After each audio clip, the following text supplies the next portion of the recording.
Træklatterspecialet på Friluftsvejlederuddannelsen på Københavns Universitet lægger vi vægt på altid at være længst fremme i forhold til træklatternormer herhjemme.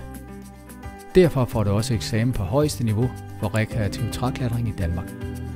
Du bliver træklatreinstruktør under Dansk Træklatterforening og vejleder i avancerede klatreaktiviteter med eksamen fra Københavns Universitet. På vejlederniveauet eksamineres du blandt andet i 7 forskellige redninger.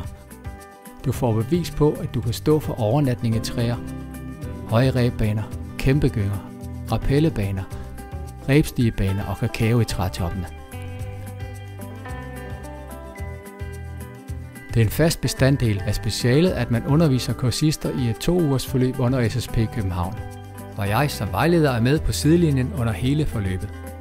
Her bliver du for alvor klædt på til selv at stå for klatrekurser efter endt studie.